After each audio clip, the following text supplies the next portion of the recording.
सनातनियों को चाहिए भगवा हिंद, संत समाज ने कहा। श्री कृष्ण जन्मभूमि संघर्ष न्यास के अध्यक्ष ने कहा कि भगवा ए हिंद में सनातन धर्म बचेगा और गजवा ए हिंद में बाबर का शासन आएगा। इसलिए सभी हिंदुओं को एक होना चाहिए। भगवा ए हिंद में गौ माता, संत समाज और हमारे मंदिर सुरक्षित रहेंगे। महामंडलेश्वर स्वामी कृष्णानंद जी महाराज ने कहा कि भारत हिंदू राष्ट्र है और रहेगा। गजवा ए हिंद वाले देश को तोड़ने में लगे हैं, हिंदुओं को सावधान रहना पड़ेगा। संत राम विहारी जी ने कहा है कि सभी सनातन धर्म के मानने वाले को संगठित रहना होगा और हिंदुस्तान में भगवा हिंद के माध्यम से राम राज्य की स्थापना होगी। सनातन धर्मावलंबियों को इस समय जागने की परम आवश्यकता है। आलस और प्रमाद को त्याग करके और धर्म और संस्कृति के लिए डटकर खड़े होने की, डटकर लड़ने की आज परम आवश्यकता है। मुसलमान कहते हैं गजवाए हिंद, हमको चाहिए भगवाए हिंद। हिंदू राष्ट्र और हिंदू धर्म की रक्षा के लिए हर संभव प्रयास करने की आज परम आवश्यकता है। राष्ट्र था, भारत हिंदू राष्ट्र है और भारत हिंदू राष्ट्र रहेगा। तो इसलिए 80% की कोई बात नहीं है। हिंदू बहुसंख्यक है, इसलिए ये हिंदू राष्ट्र होना चाहिए और हिंदुओं का एकमात्र देश है। रही बात जो लोग गजवाए हिंद के लिए लगे हुए हैं, हम बाबा बागेश्वर धीरेन्द्र कृष्ण शास्त्री से बिल्कुल सहमत हैं। धीरेन्द्र कृष्ण शास्त्री जी भी बहुत जोरों से सनातन धर्म के प्रचार प्रसार में लगे हैं और इसको भगवाए हिंद बनाना है। अगर भारत भगवाए हिंद बनेगा तभी पूरा विश्व जो है सुरक्षित रहेगा, तभी भारतवर्ष में शांति रहेगी और पूरे विश्व में शांति रहेगी। और यदि ये भारत गजवाए हिंद बन गया तो यहाँ पर शरिया कानून लागू हो जाएगा और भारत का भी विनाश होगा और उसके साथ साथ पूरे विश्व का विनाश होगा।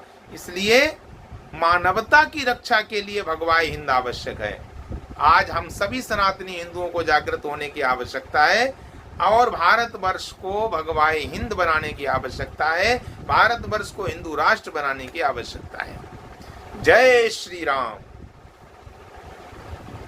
भारत माता की जय। भारत एक लोकतांत्रिक देश है और भारत में कहते हैं ना, राजा प्रजा की सुनता है। और सबसे बड़ी राष्ट्र के गौरव की बात बताएं तो गजवाए हिंद नहीं, भगवाए हिंद होना चाहिए। क्योंकि सन्यास जो है, सन्यासी सर्वदा सुखम। भारत का जो तिरंगा झंडा है उसमें भी भगवा के केसरिया रंग है। तो सबसे बड़ी बात है कि आज भी हमारे सनातन धर्म की संस्कृति में बाल ब्रह्मचारी से लेके वो सन्यास ले लेते हैं और सन्यासी सर्वदा सुखम याभ्याम विना न पश्यन्ति वाली बात है। तो रामभद्राचार्य महाराज हों या धीरेन्द्र कृष्ण महाराज हों या और भी महाराज हैं, कैलासानंद गिरी जी, अवधेशानंद जी महाराज, सभी अखाड़ों के हरिगिरी जी महाराज, यहाँ तक कि योगी आदित्यनाथ भी, ये सब संसार या दुनिया के सुख देने के लिए ये कार्य कर रहे हैं। तो सबसे बड़ी बात है, अगर भगवा रहेगा तो शांति रहेगी, सुकून रहेगी, अध्यात्म जिंदा रहेगा। मठ मंदिरों क्या देवी देवताओं, पर्यावरण, गाय, सबकी पूजा होती रहेगी। क्योंकि हिंदू ही या वेदों में अक्षय वट हो या पीपल हो या तुलसी हो या कोई भी वृक्ष हो, सबकी एक महिमा बताई गई। तो पर्यावरण और पक्षी जीव जंतुओं से प्रेम करना एकमात्र सनातन धर्म सिखाता है।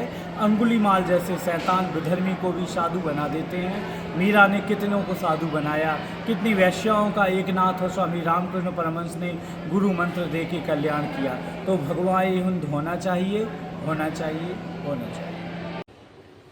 बागेश्वर महाराज जी ने कहा है कि हमको भगवाए हिंद चाहिए। इन्होंने बिल्कुल सत्य कहा है, क्योंकि यदि गजवाए हिंद आ गया तो हमारे सनातनी हिंदुओं पर बाबर का शासन लागू हो जाएगा, शरिया का कानून लागू हो जाएगा, सभी सनातनी हिंदुओं पर अत्याचार बढ़ जाएगा। जिस प्रकार इन लोगों की जनसंख्या बढ़ रही है उससे ऐसा प्रतीत होता है कि आने वाले 20 वर्ष में इस्लाम का शासन हो जाएगा।